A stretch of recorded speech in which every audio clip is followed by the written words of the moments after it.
Começa agora a reunião da família da fé, na unidade do Espírito, sobre edificando no Evangelho de Cristo ressuscitado.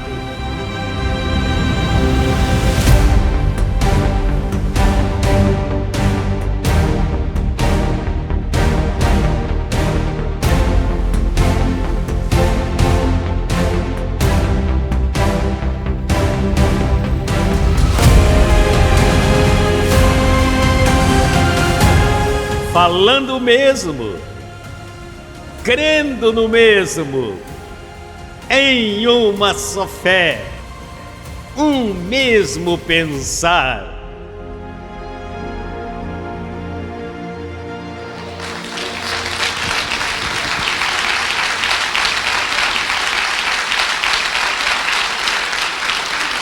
Estamos reunidos na unidade do Espírito, dando graças ao único, ao merecedor. Abba, Pai.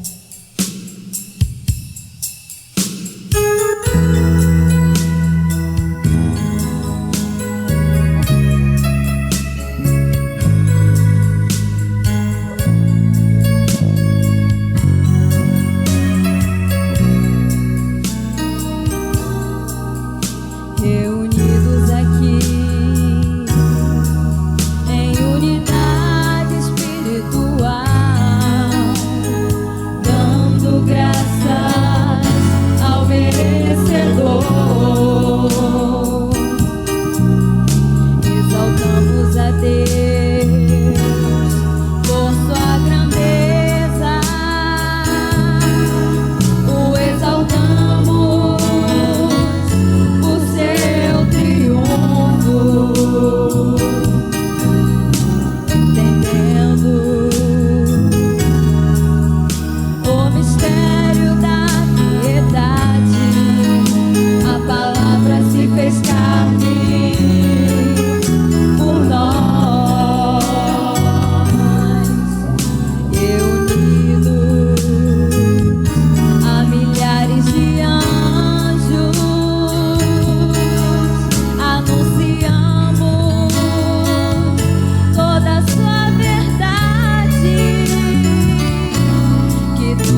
temente ao Senhor.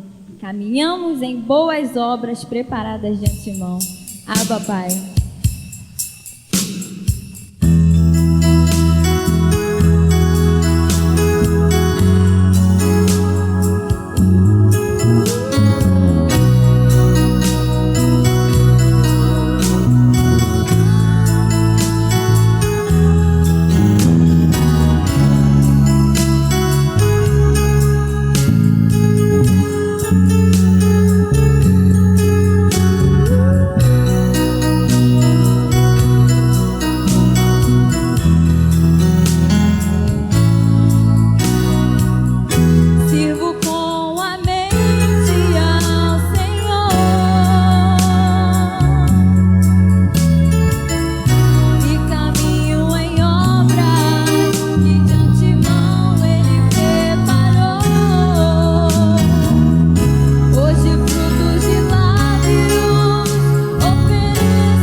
O mundo diz que estamos loucos, mas estamos loucos sim, pela loucura da pregação.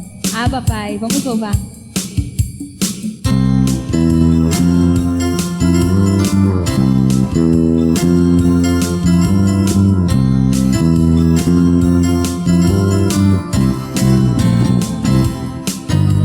Eu canto sabedoria, sabedoria de Deus, sabedoria escondida e Deus predestinou.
Louvarei a Deus com minha mente e com minha vida. Cantarei louvores por toda a eternidade. Bem-aventurado é aquele que é um com o Senhor para sempre. Nós somos a família do Senhor, a família da fé, cuja mente foi renovada. No Senhor está a verdade e a vida para sempre. Eu estava cego e meus olhos foram abertos. Estava derrubado pela religião e o Senhor me levantou. Era tido como injusto pela lei e o Senhor me justificou. O Senhor reina para sempre e eu reino com Ele. Abba, Pai!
Ministração da sementeira.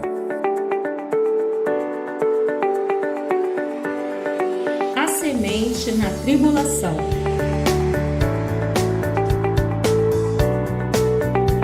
Segunda aos Coríntios 4, verso 17. Porque esta leve tribulação momentânea produz em nós um cada vez mais excelente e eterno peso de glória.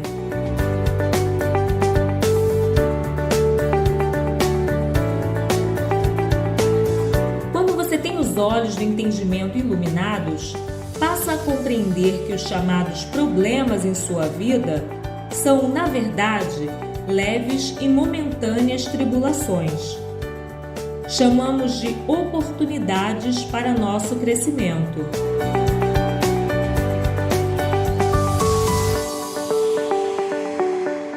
Enfrentar as dificuldades que surgem em nossas vidas deve produzir crescimento em nós e não desespero nem desânimo.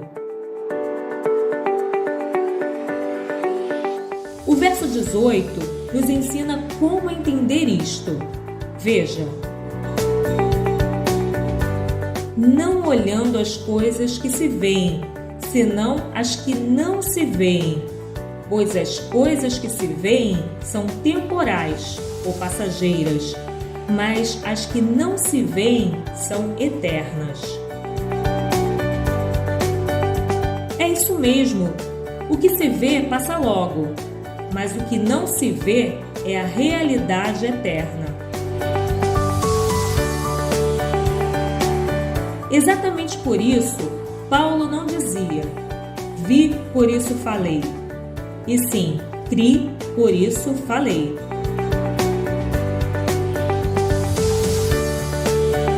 Se você começa a dar atenção ao que é temporário, ele acaba virando o que é definitivo. Aí, a mente carnal te diz, não semeie agora, espera um pouco que a coisa está apertada. De fato, vai ser sempre assim, porque sempre aparecerão situações para te fazer reter a semente. Retendo a semente, a colheita também será retida, porque sem semente não há colheita. Assim, com os olhos de seu entendimento iluminados nesta área e com sua semente nas mãos, você vai confessar comigo agora. Entrego minha semente com gozo e recebo que meus anjos trazem minha colheita e que meu Deus multiplicará esta semente infinitamente mais do que eu possa imaginar. Não vivo pelo que vejo, mas vivo pelo que creio. Assim é, está declarado. Abba, Pai, semeie com gozo e receba sem limites.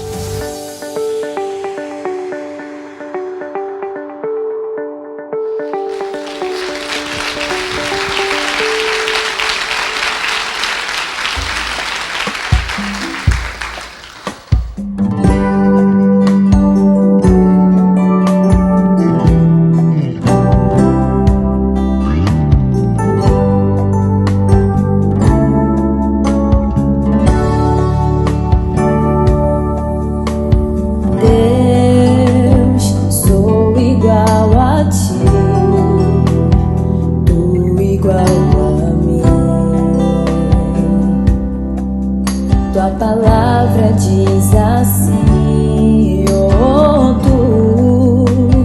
tu és como eu, tão idêntico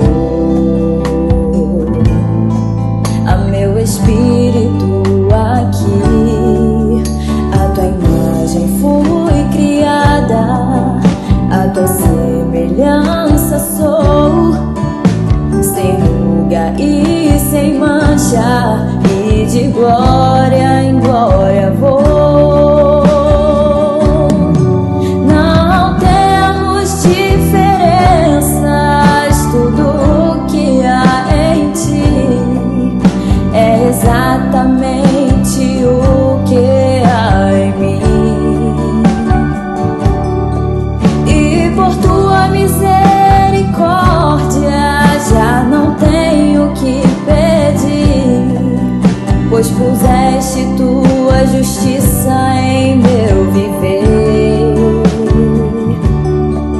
Sou a réplica idêntica a ti.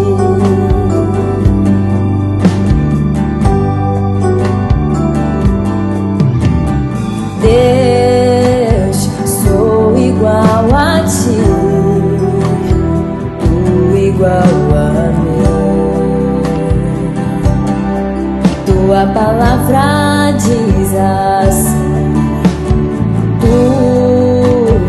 tu és como eu, tão idêntico a meu espírito aqui. A tua imagem fui criada, a tua semelhança sou, sem ruga e sem mancha, e de glória em glória vou. Não temos diferenças, tudo que há em ti é exatamente o que há em mim. E por tua misericórdia já não tenho que pedir, pois puseste tua justiça em meu viver. Sou a réplica idêntica a ti.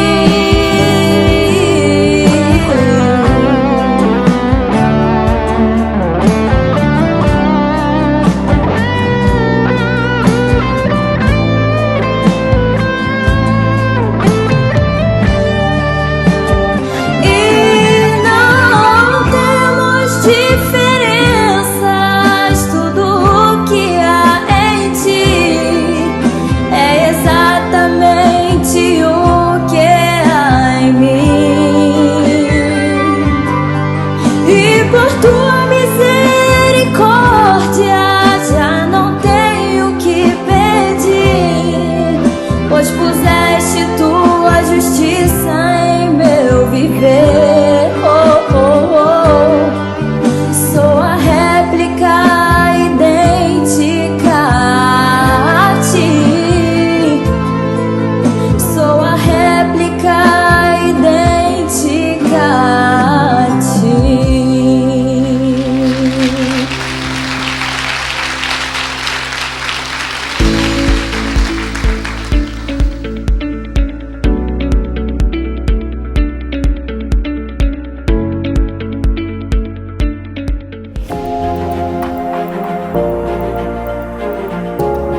abençoados com todas as bênçãos. Mais uma vez juntos, aqui eu e você, compartilhando mais uma palavra preciosa do Evangelho da Graça.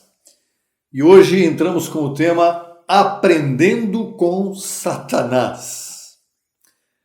Uma ministração com esse título muito estranho, muito complicado e muito polêmico, mas vai ser fácil para você entender, eu tenho certeza que sim, porque você tem a mente de Cristo ativada. Esse título tem, na verdade, um conteúdo extraordinário, uma revelação muito especial que certamente você vai se dar conta. Os 2 primeiros capítulos da carta de Paulo aos Hebreus são dedicados aos anjos. Fala-se muito de anjos. E no versículo 14, o apóstolo ele lança uma pergunta, uma interrogação afirmativa. Ele pergunta assim: não são todos os anjos espíritos ministradores enviados para serviço a favor dos que são herdeiros da salvação ou dos que serão herdeiros da salvação? Aqui Paulo está se referindo à salvação diária dos eleitos. Os anjos estão chamados, designados a servir a todos nós, os eleitos do Senhor. Aqueles que serão iluminados para entender, neste tempo presente, o Evangelho da Graça, aqueles que são aclarados para compreender o Evangelho da Graça. Ele não está falando de salvação eterna, porque esta já foi concedida por Deus antes da fundação do mundo. Mas Paulo está falando da salvação diária. Como vimos na ministração anterior, não sei se você acessou, se não acessou, se você não acessou, eu recomendo que você acesse. Tem o título Anjos. Exatamente a última ministração que nós apresentamos para a amada Igreja de Cristo, para você que é um abençoado, que está chegando agora ao ministério também, eu recomendo que você acesse. Anjos. Lá nós comentamos que os anjos foram criados por Deus com poderes sobrenaturais. Com esses poderes os anjos governam, não é? A gestão do mundo está debaixo da orientação dos anjos. Claro que é Deus que está por trás de tudo sempre, mas os anjos, eles controlam a natureza, eles coordenam as forças da natureza, toda a criação, além de outros atributos que foram confiados a esses anjos. Eles são seres poderosos, são entes poderosos e eles livram todos nós de calamidades, de pestes, de homens perversos e maus que estão sempre aí atuando e de tantas outras circunstâncias que podem nos prejudicar. Enfim, no que aos eleitos se refere, os anjos estão designados sempre a ministrar a favor. A seu favor, a meu favor, a favor de todos aqueles que estão sendo iluminados para entender esta palavra. Agora, em nosso dia a dia, ao mesmo tempo em que recebemos o serviço angelical diretamente a nosso favor, você e eu percebemos que nós vamos enfrentar coisas, circunstâncias que nem sempre nós vamos ter a percepção de ver o anjo ministrando a nosso favor. A nossa carne ela é muito enganosa, muitas vezes ela nos engana a ponto de nos levar a entender ou nos dar a impressão de que nós estamos lutando diretamente com um personagem chamado Satanás. Esse sim é conhecido e está até com letra maiúscula em muitas passagens bíblicas, inclusive no Novo Testamento, no Evangelho da Incircuncisão. O próprio apóstolo Paulo, quando se referiu a Satanás, aqueles que traduziram a Bíblia do hebraico para o grego, e especialmente na língua grega também diretamente, eles acabaram colocando Satanás com um nome próprio, ou seja, com letra maiúscula. O S, Satanás, está ali com letra maiúscula. O Senhor nos deu sua mente, e nós somos gratos a isso. Em 1 Coríntios 2,16, o Senhor Paulo escreveu aos Coríntios dizendo que nós temos a mente de Cristo. O Senhor nos deu a mente de Cristo. Isso quer dizer o quê? O Senhor nos deu entendimento para compreender que nós temos acesso à mente do Senhor. Por isso ele nos iluminou, para que nós tivéssemos acesso à sua mente. E além de ter acesso à sua mente, hoje nós temos este acesso ativado em nós, para que a revelação se torne algo real para cada um de nós, para que nós possamos compreender a revelação do Evangelho, iluminando os olhos do nosso entendimento. Então nós vamos buscar juntos o significado da palavra Satanás. Satanás. O que significa isso? Bom, Satanás tem origem hebraica, né? A palavra Satanás com letra minúscula significa acusador ou opositor, oponente, adversário. E as suas ocorrências mais antigas não fazem referência nenhuma a uma figura oposta a Deus, muito menos de algo que personifique o mal. Então, para os judeus, para os hebreus, Satanás era um adversário, mas não necessariamente alguém espiritual, não é? Que personificasse o mal oposto a Deus com força semelhante, nada disso. O nome Satanás é derivado da palavra hebraica Ha-Satan. Quer dizer exatamente o que nós acabamos de falar, opositor ou adversário. E essa ideia de Satanás como personificação do mal, ela entrou para o judaísmo provavelmente por meio da influência babilônica. Não sei se você sabe, mas os hebreus passaram por vários exílios. Eles foram levados cativos por vários povos, entre eles os babilônicos. E os babilônicos, eles tinham uma religião que fazia exatamente essa conotação de um mal, de alguém oposto, né, ao bem, personificado, ou seja, em figura humana, em figura de uma pessoa. O judaísmo, então, já no tempo de Jesus, ele passou a assumir o imaginário de uma figura oposta a Deus, usando para isto a palavra Satanás.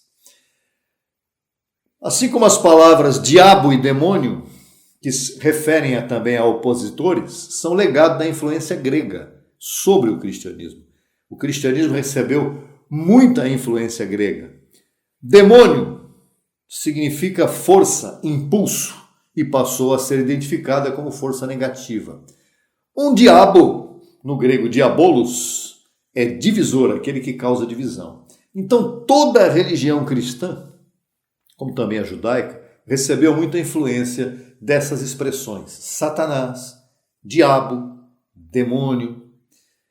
Vamos ao texto que segue. Vamos começar aqui com um texto bem especial. Em 2 aos Coríntios, segunda carta de Paulo aos Coríntios, capítulo 12, verso 7. Aqui vai ter uma revelação muito importante para você compreender.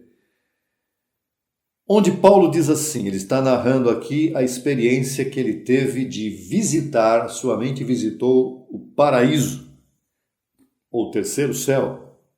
E ele diz assim: para que a grandeza das revelações não me exaltasse desmedidamente, além da medida, me foi dado um aguilhão na minha carne, um mensageiro de Satanás que me esbofeteie, para que não me exalteça sobremaneira.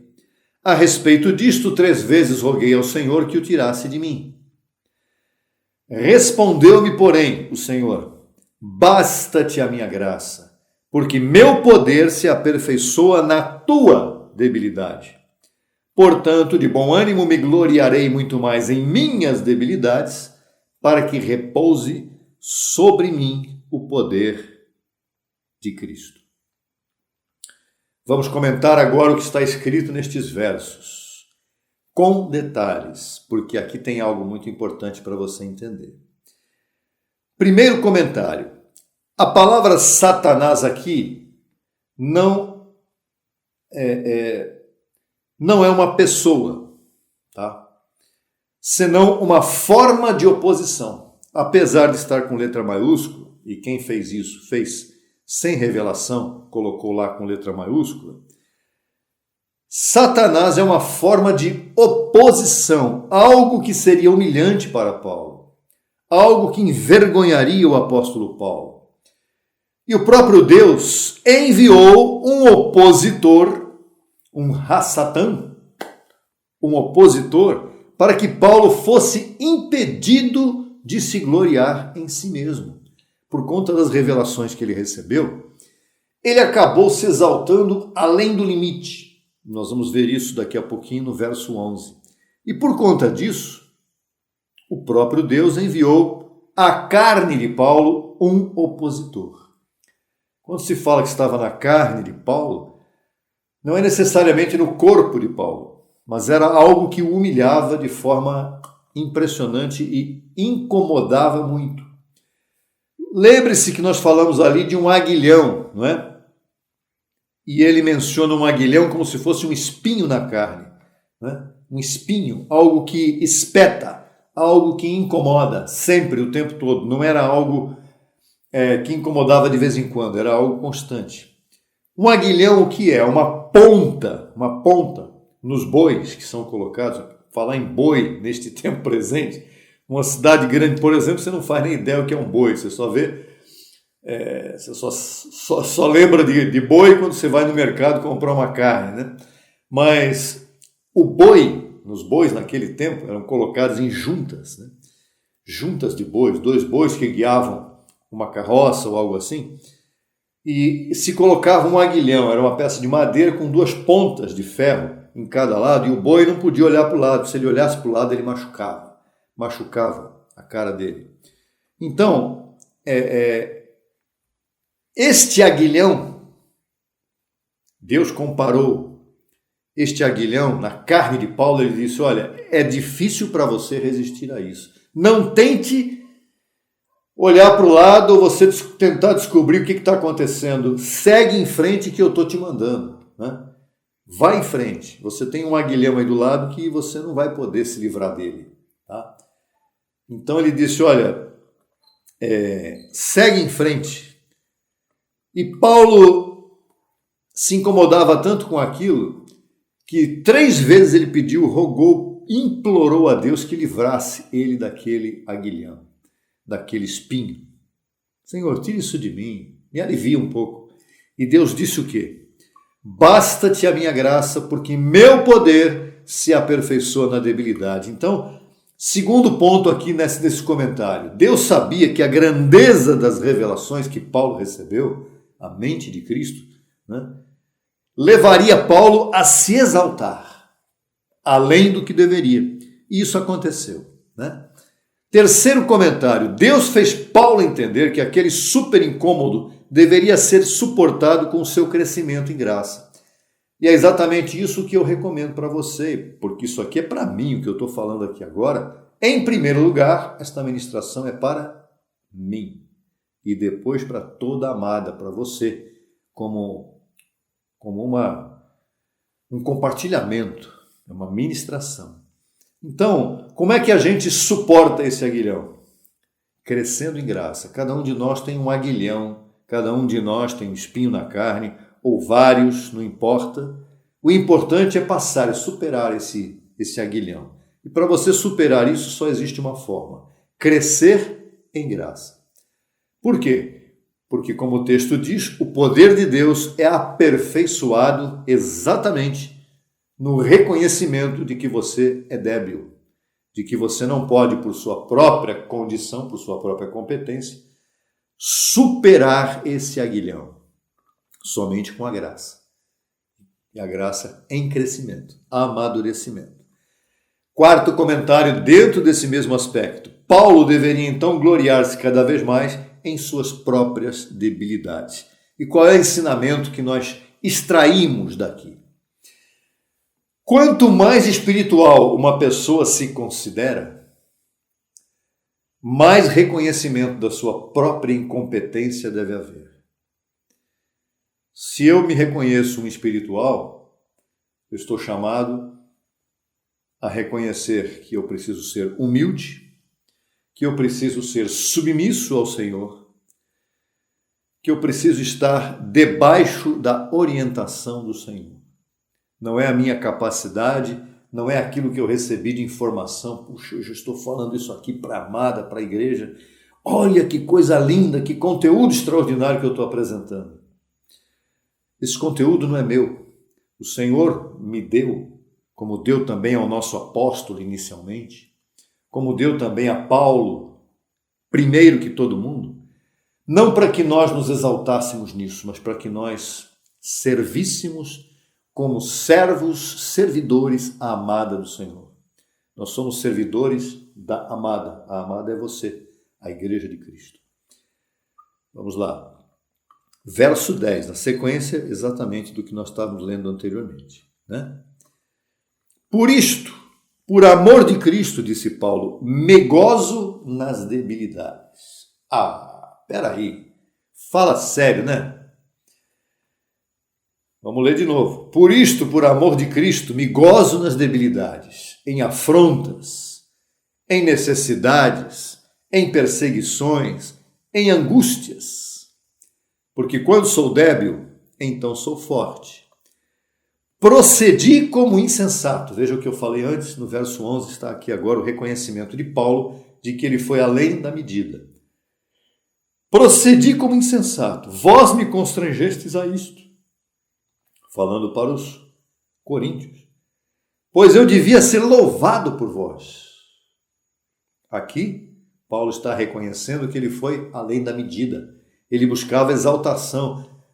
Não necessariamente exaltação, mas um reconhecimento maior do que os outros apóstolos. Pois em nada tenho sido inferior àqueles grandes apóstolos, ainda que nada sou. Contudo, os sinais que identificam meu apostolado foram manifestos entre vós em toda a paciência por sinais, prodígios e obras que atestam o poder de Deus. Porque em que fostes menos que as outras igrejas, senão que eu mesmo não vos fui pesado? Perdoai-me esta injustiça. Paulo, ele reconhece aqui que ele foi alguém que esperava um reconhecimento, e a gente não deve fazer alguma coisa esperando o reconhecimento de ninguém. A gente deve fazer o que tem que ser feito por amor, com aquilo que Deus nos deu, com a medida do dom que Deus nos deu, sabendo que nós temos uma missão a cumprir. E esse reconhecimento não vem dos homens, mas vem de Deus. Então Paulo foi irônico nesse momento aqui. Ele chegou a dizer, olha, eu esperava ser louvado por vocês, os outros apóstolos, eles acabavam explorando as congregações e eu nunca fiz isso. Então Paulo começou a se defender, a se gloriar naquilo que ele, achando que estava vivendo em humildade, ele esperava um reconhecimento maior da igreja e depois ele chegou a ser irônico aqui, dizendo, vocês nunca foram menos do que as outras igrejas e eu não fui pesado a vocês. Me perdoem esta injustiça, como quem diz, eu devia ter feito mais, né? Eu devia ter exigido mais de vocês e não exigi, falando até financeiramente no caso. E ele foi irônico. Paulo, ele aprendeu, depois que o Senhor disse a ele, basta-me, te basta a minha graça, disse o Senhor. Então Paulo acabou a mostrar, a evidenciar que ele estava aprendendo através do mensageiro de Satanás, com letra minúscula. Paulo estava aprendendo com o opositor que Deus colocou na vida dele através daquele espinho na carne, através daquele aguilhão, para ele crescer. Deus colocou em Paulo um adversário, né? O mensageiro de Satanás, na verdade, fez bem a ele e não mal. E aqui entra uma outra coisa muito importante, que é uma revelação mesmo. O sistema religioso, ele criou um Satanás, pessoa espiritual, com um poder imenso, igualado até mesmo ao de Deus, ou quase isso. E fez desse Satanás uma doutrina própria, sistema religioso. E esse Satanás que o sistema religioso criou, ele não se encontra na Bíblia, muito menos no Evangelho, nas 14 cartas de Paulo. E eu pergunto para você agora, para você raciocinar junto comigo. Como é que o Satanás da teologia, o Satanás do Apocalipse especialmente, poderia produzir humildade, mansidão e obediência em um filho de Deus? O Satanás que o Senhor enviou a Paulo, com letra minúscula, um opositor, produziu crescimento na vida de Paulo, produziu amadurecimento. Paulo cresceu através daquele mensageiro de Satanás, porque ele reconheceu os seus erros. Ele reconheceu que estava se vangloriando na revelação que ele recebeu. Como é que um Satanás, pessoa, inimigo, arqui-inimigo de Deus, se existisse, ele poderia produzir crescimento na vida de um filho de Deus como Paulo? Isso jamais aconteceria. Então, é importante que você compreender que este Satanás que foi pintado com letra maiúscula pelo sistema, simplesmente não existe. Avançando para outro texto do Evangelho, encontramos o seguinte. Vamos a 1 Tessalonicenses 2:17. Mas nós, irmãos, agora Paulo está falando para a igreja de Tessalônica, mas nós, irmãos, separados de vós por um pouco de tempo, de vista, mas não do coração, desejamos muito vos rever. E por isso desejamos ir até vós, eu, Paulo, certamente uma e outra vez. Mas Satanás, com letra maiúscula de novo, nos impediu. Vamos voltar a essa questão novamente. Será que Satanás teria de fato impedido a Paulo de ir a Tessalônica mais uma vez? Para reencontrar os irmãos da igreja? E no meio disso tudo a pergunta é, se Paulo tivesse que ter ido a Tessalônica de verdade, Satanás tinha tentado impedir e Deus tinha permitido? Se Paulo tivesse que ir a Tessalônica, algum Satanás poderia impedi-lo? Alguma pessoa poderia impedir Satanás? Deus poderia impedir. Por que não impediu? Por que nós não raciocinamos no Espírito Santo, com a mente de Cristo ativada, com os olhos de nosso entendimento iluminados e concluímos que o próprio Deus utilizou algum fator ou alguma circunstância para impedir que Paulo fosse a Tessalônica? E este Satanás que impediu a Paulo, na verdade, foi outro opositor, outro adversário, alguma situação que Deus criou para que Paulo não pudesse ir a Tessalônica. Por quê? Porque isso não lhe faria bem. Paulo desejou ir ver os irmãos em Tessalônica, mas ele não conseguiu, nunca conseguiu. Por quê? Talvez porque ele fosse perseguido no caminho e Deus o impediria. Porque talvez ele fosse ficar doente no meio do caminho. Talvez ele fosse enfrentar um perigo mortal no meio da viagem. Ou ele se decepcionaria com alguma coisa lá em Tessalônica, que isso o aborreceria, entristeceria. Ou simplesmente porque Deus tinha outros planos para ele. Por que muitas vezes acontecem coisas com a gente que a gente pensa que deveria ter feito uma determinada coisa, mas não pôde fazer? Por que não pudemos fazer? Porque Deus não permitiu. Ele colocou um impedimento, um estorvo diante de nós. Um Satanás, com letra minúscula. Um adversário, de alguma forma, para que a gente não conseguisse fazer o que nós pretendíamos fazer. Para o nosso bem.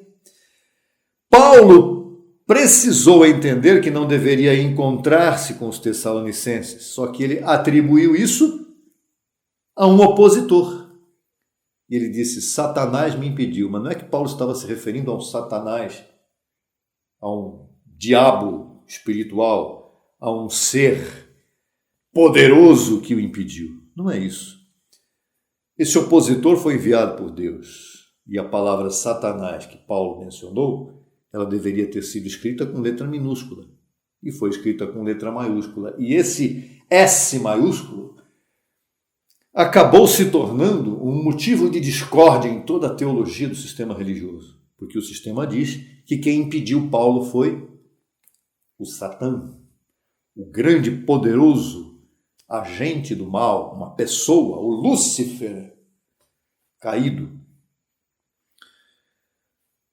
Olha, o sistema tem a mania de igualar Satanás como sendo o mal e Deus como sendo o bem.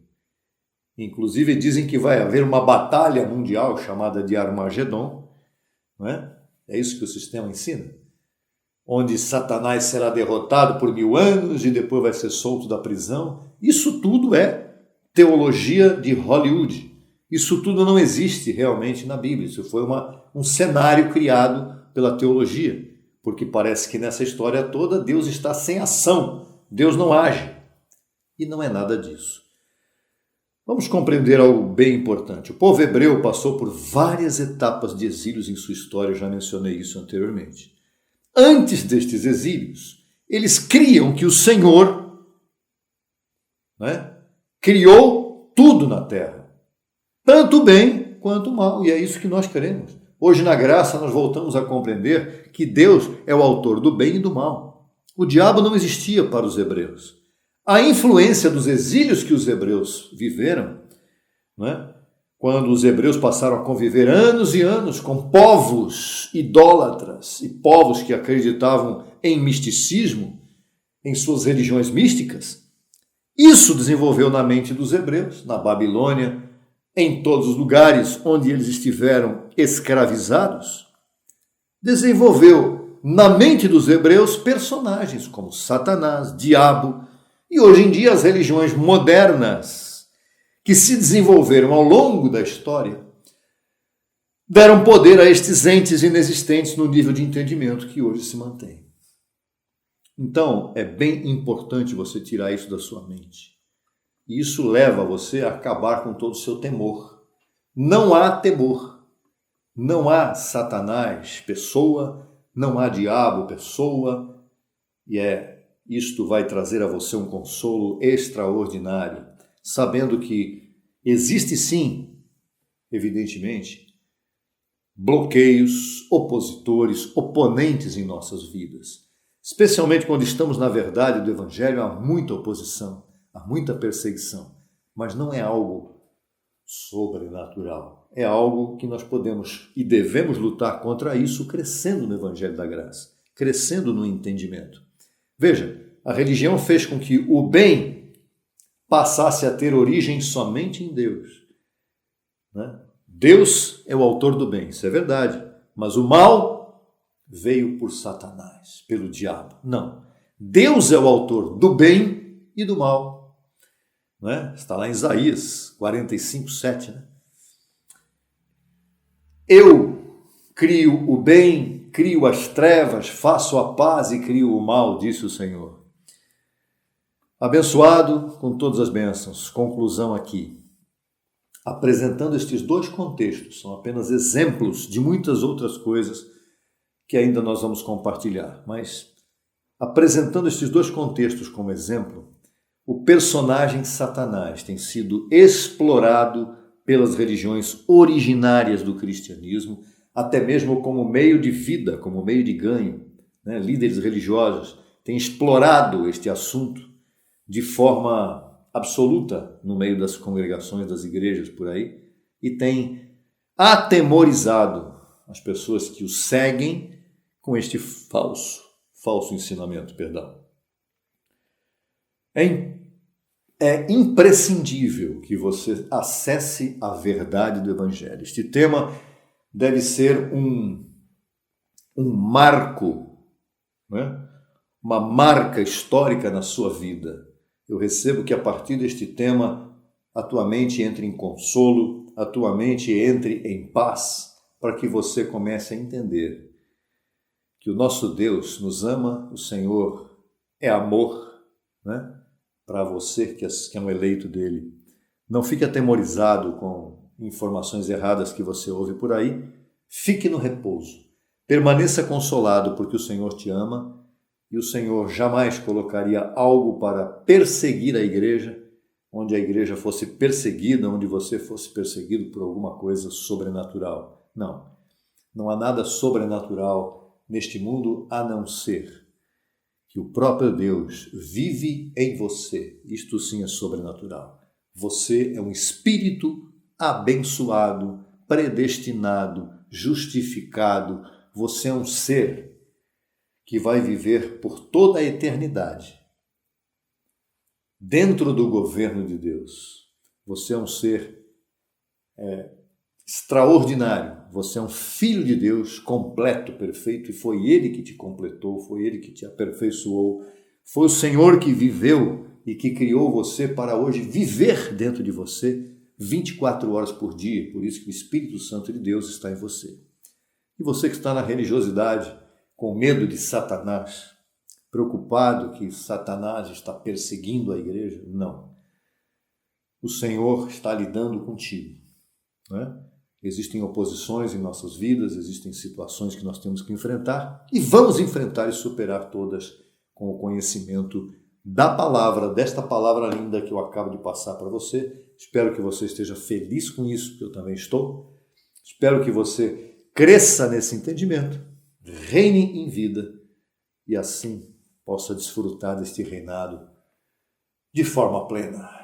Ok? Fico muito feliz de poder compartilhar esta informação com você e acesse quantas vezes quiser este vídeo, os áudios, apostilas, se for necessário, enviaremos a você para que você desfrute em toda a sua plenitude desse tema extraordinário que começamos a apresentar agora. Tá bom? Abençoado e abençoada com todas as bênçãos. Até a próxima oportunidade.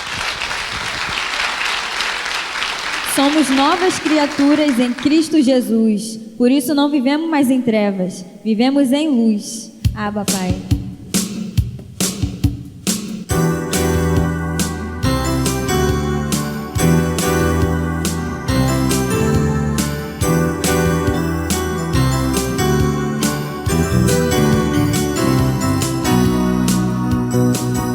Escolheste minha vida e agora reino em ti, Senhor. Tu és meu Pai, és meu amado Deus mesmo, o grande pastor. Me mostraste minha herança e já conheço minha identidade. Por tua graça livre sou do pecado e da maldade. Escolheste minha vida, agora reino em ti, Senhor. Tu és meu Pai, és meu amado Deus mesmo, o grande pastor. Me mostraste minha herança e já conheço minha identidade. Por tua graça livre sou do pecado e da maldade.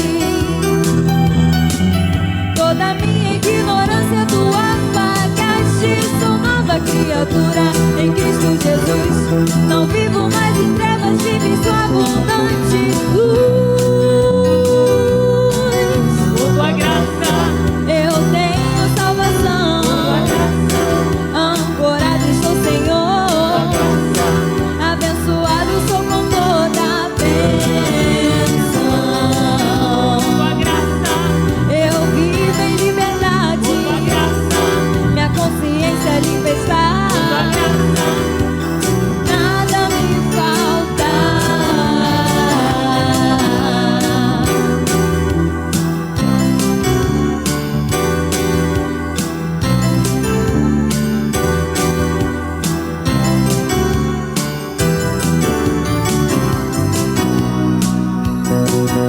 escolheste minha vida, agora reino em ti, Senhor. Tu és meu Pai, és meu amado Deus mesmo, o grande pastor. Me mostraste minha herança e já conheço minha identidade. Por tua graça livre sou do pecado e da maldade. Toda minha ignorância tu apagaste. Sou nova criatura em Cristo Jesus. Não vivo mais em trevas, vivo em sua abundante luz. Por tua graça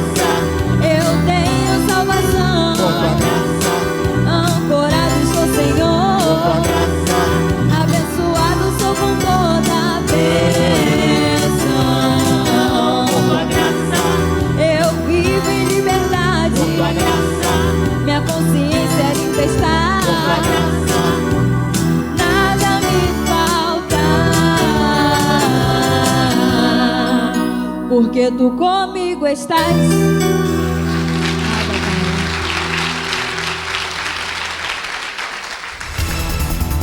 Solicite material inteiramente grátis pelo WhatsApp 11 95002 5531. Acesse nossa página no Facebook www.facebook.com/Crescendo em Graca Brasil. E no Instagram acesse e siga-nos em www.instagram.com/CEGBrasil_oficial. Acesse também nossa rádio web 24 horas www.radiograca.net. Também pelo nosso aplicativo Rádio Graça, disponível no Play Store. No YouTube estamos em 2 canais. Na barra de pesquisa você digita Crescendo em Graça Brasil Oficial. Neste canal você desfrutará de louvores, conferências apostólicas, confissões em graça, especiais musicais e muito mais. Nosso segundo canal, Crescendo em Graça Brasil Estudos, www.youtube.com/Crescendo em Graca Brasil. Neste canal você desfrutará de estudos bíblicos em apostila, com base em mensagens do apóstolo e doutor José Luiz de Jesus Miranda.